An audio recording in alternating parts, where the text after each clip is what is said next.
les critiques, le lot des enfants de Dieu. Je bénis le Seigneur pour cette nouvelle audio. Cet audio doit vraiment être compris par les enfants de Dieu. Je trouve que c'est vraiment important de comprendre cela parce que c'est vrai que parfois on ne nous présente pas tous les aspects de l'évangile. Et c'est vrai que quand on vient au Seigneur, on a l'impression que la vie chrétienne est vraiment le monde des bisounours, tout le monde est beau, tout le monde est gentil. On va recevoir les louanges de la part de nos frères et de nos sœurs. On va recevoir les encouragements de la part de nos frères et de nos sœurs. On n'aura pas d'ennemis, on n'aura pas d'opposition, on n'aura pas de confrontation, on n'aura pas de médisance à notre égard, pas de faux témoignages. Et on se rend compte quand on arrive dans la maison de Dieu que finalement, des fois c'est même pire que dans le monde. Et beaucoup sont découragés par cela, beaucoup abandonnent la foi, beaucoup quittent les assemblées, beaucoup retournent dans le monde parce qu'ils ne supportent pas, ils n'ont pas supporté les critiques. Beaucoup de serviteurs de Dieu aussi, qui avaient commencé par le vrai évangile, qui avaient commencé par la prédication de la croix, ont changé de message parce qu'ils ont subi critique sur critique. Et en étant critiqués, ils ont pris la parole de Dieu, ils ont pris l'épée, et ils ont commencé à couper les oreilles des personnes qui les critiquaient. Et je sais de quoi je parle parce que, effectivement, on peut vite, facilement, si on ne garde pas le cap, se détourner de l'objectif de Christ et commencer à utiliser la parole pour se défendre ou se justifier. Et il ne faut pas qu'il en soit ainsi. Et il est impératif de comprendre qu'un enfant de Dieu, une fois qu'il accepte le Seigneur, doit comprendre qu'il va subir les injustices, qu'il va subir les critiques, les médisances, les faux témoignages.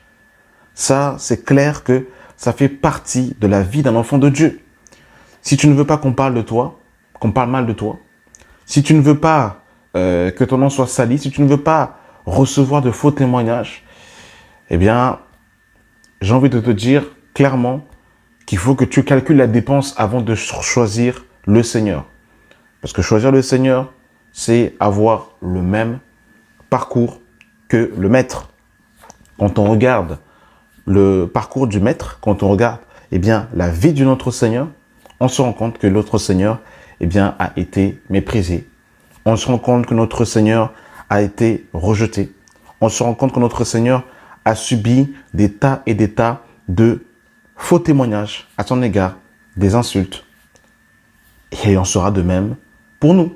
Ça, c'est vraiment impératif de le comprendre.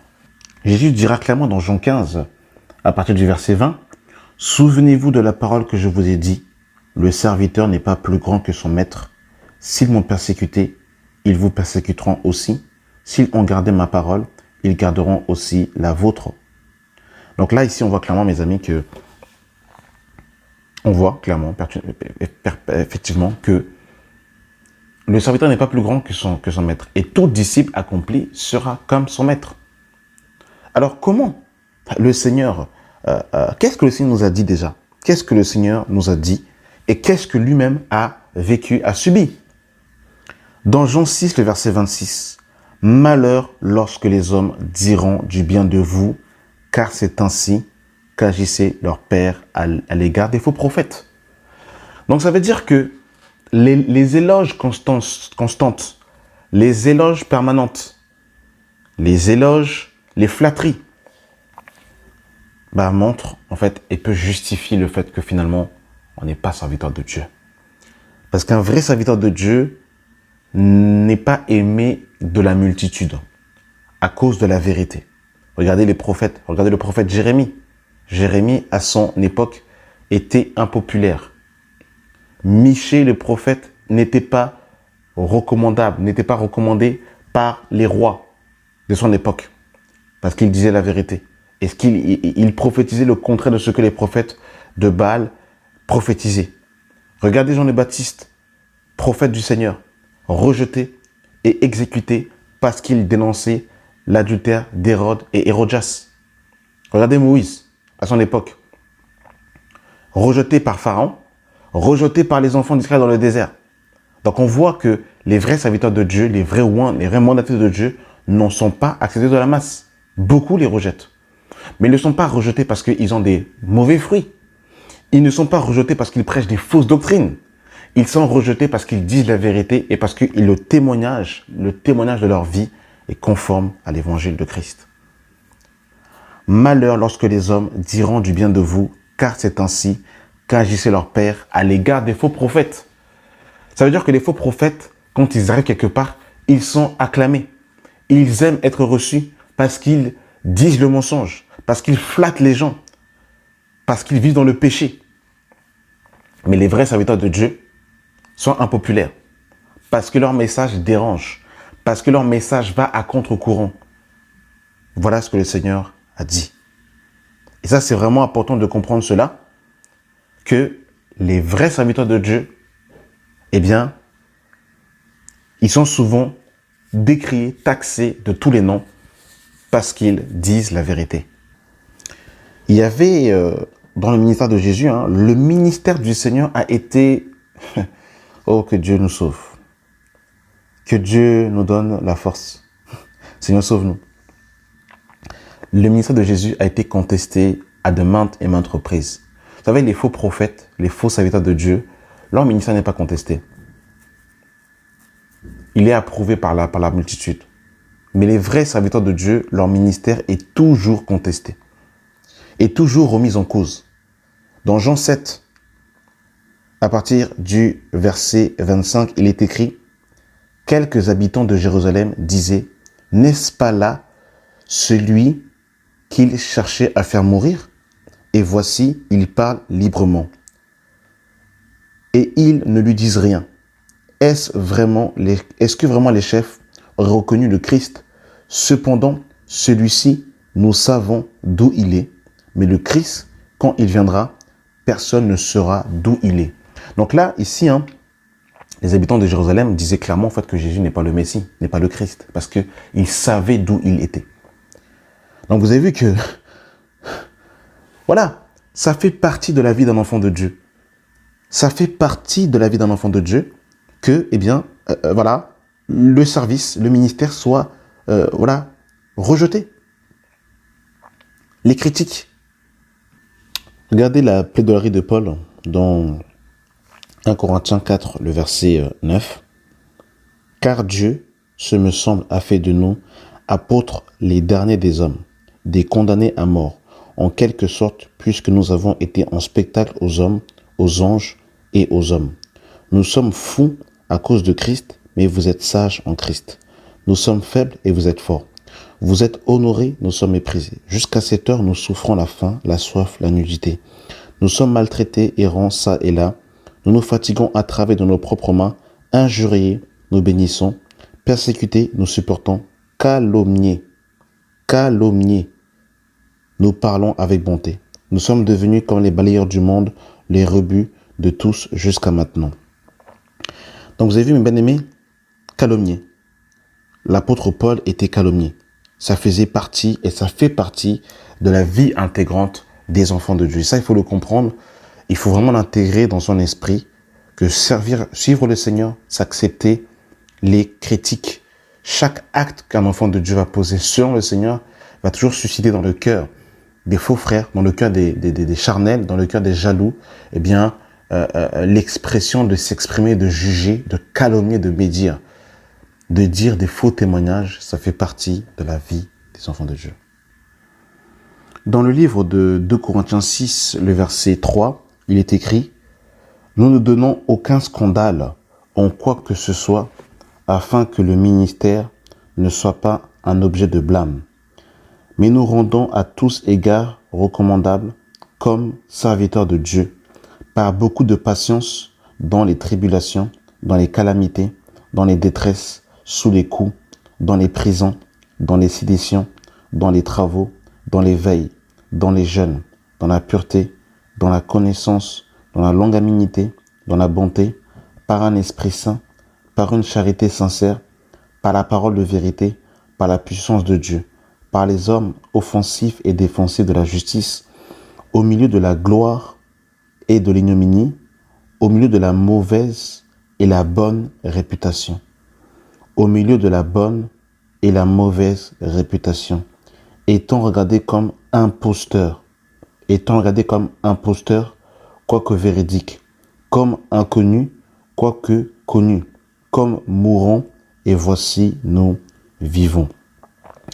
Donc vous avez vu que l'apôtre Paul, voilà, a été, et les gens disaient beaucoup de choses à son égard. Les gens disaient beaucoup de choses à son égard. Ça fait partie vraiment de la vie d'un enfant de Dieu. Les critiques, voilà, les médisances, les ragots, en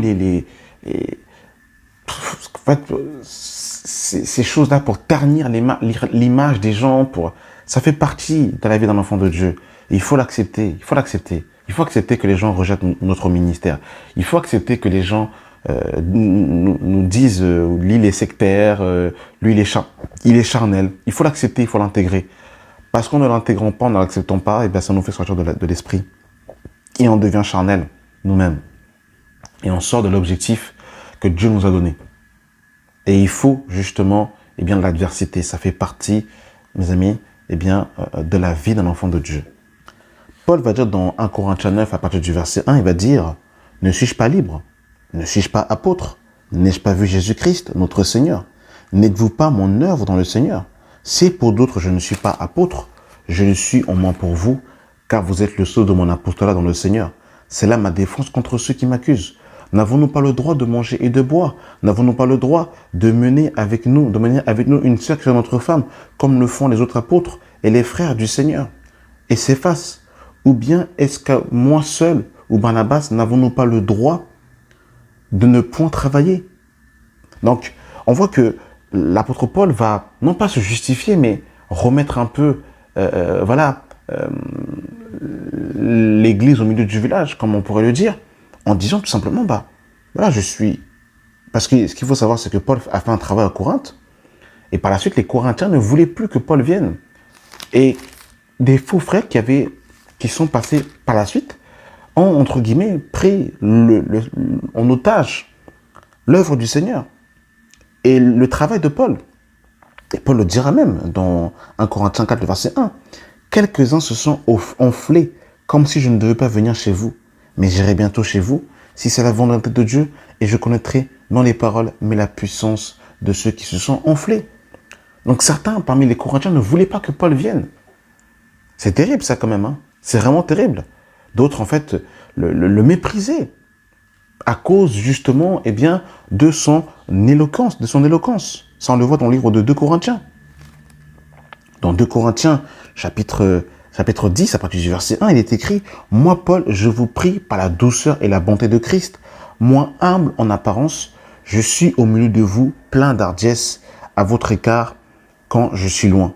Je vous prie que lorsque je serai présent, de ne pas me forcer à recourir avec assurance de cette hardiesse dont me propose d'user contre quelques-uns qui nous regardons comme marchant sur la chair. » Donc vous avez vu, c'est terrible. Hein, c'est quand même terrible hein, que le Seigneur nous aide. Regardez au verset 7 qui dira « Vous regardez à l'apparence. Si quelqu'un se persuade qu'il est de Christ, qu'il se dit bien en lui-même, comme il est de Christ, nous aussi nous sommes de Christ. Et quand même, je me glorifierai un peu tôt de l'autorité que le Seigneur nous a donnée pour votre édification et non pour votre destruction. Je ne saurais en avoir honte, afin que je ne paraisse pas vouloir vous intimider par mes lettres. Car, dit-on, ces lettres sont sévères et fortes, mais en présence et en personne, il est faible et sa parole est méprisable. Donc les Corinthiens disaient que Paul était ardueux, était dur dans ses lettres, mais que quand il était présent, il était faible et que sa parole était méprisable. Vous vous rendez compte comment c'est terrible? Voilà ce qu'on dit de Paul, contrairement à ce qu'on pourrait voir et penser que voilà, Paul c'était le succès, mais on disait de lui qu'il était faible. Il était trop, peut-être trop doux, peut-être pas assez dur sur certaines bornes. Donc, vous vous rendez compte comment c'est terrible. Et ça fait partie de la vie des enfants de Dieu. Et ça, il faut qu'on l'intègre. Que le Seigneur a été, ses frères ne croyaient pas en lui quand il est arrivé. C'est à la résurrection que ses frères dans la chair vont croire en lui. Et on disait que, n'est-ce pas le fils de charpentier? Les gens le méprisaient. Les gens calomniaient contre lui. Donc ça, il faut vraiment qu'on l'intègre. Il faut vraiment qu'on s'approprie cette réalité-là. Maintenant, lorsque nous sommes méprisés, lorsque les gens médisent à notre égard, il ne faut pas que ce soit parce que nous ayons fait le mal. Comme dirait l'apôtre Paul, il ne faut pas que nous donnons aucun scandale afin que le ministère ne soit pas un objet de blâme. Ça, il faut vraiment le comprendre. Il faut vraiment l'assimiler, les bien-aimés dans le Seigneur. Il faut que notre conduite soit irréprochable. Il faut qu'on marche dans la justice, dans la sainteté, dans la crainte de Dieu. Ça, c'est vraiment important de comprendre cela. Mais il faut savoir que, eh bien, voilà, marcher avec le Seigneur, accepter Christ, c'est accepter la médisance, accepter les mépris, c'est accepter les calomnies. Oh, mais regarde cette sœur, comme elle s'habille. Avant, elle s'habillait bien, maintenant, c'est devenu une vieille femme. Elle porte des longues soutanes. Elle laisse ses cheveux naturels. Elle veut plus forcément se maquiller. C'est devenu une vieille fille. Regarde comment il s'habille, ce frère. Il porte des vêtements amples, des vêtements larges, mais il se prend pour qui, etc., etc. Parce que on a été touché par le Seigneur et on veut, voilà, on a changé de vie, on a changé d'attitude, changé de comportement, mais il se prend pour qui? Elle ne veut pas danser sur la musique du monde, elle n'écoute plus la musique du monde, elle se prend pour qui? La critique fait partie de la vie d'un enfant de Dieu. Ah, mais lui, il veut pas coucher avant le mariage, il se prend pour qui? Non, mais c'est bon, on n'est plus au Moyen-Âge, on est au XXIe siècle, les temps changent, etc., etc. Ça fait partie de la vie d'un enfant de Dieu.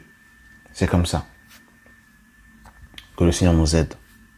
Soyons en tout cas encouragés, mes bien-aimés dans le Seigneur, dans l'œuvre de Dieu, dans la vie. Que la grâce et la paix soient avec vous au nom de Jésus. Amen.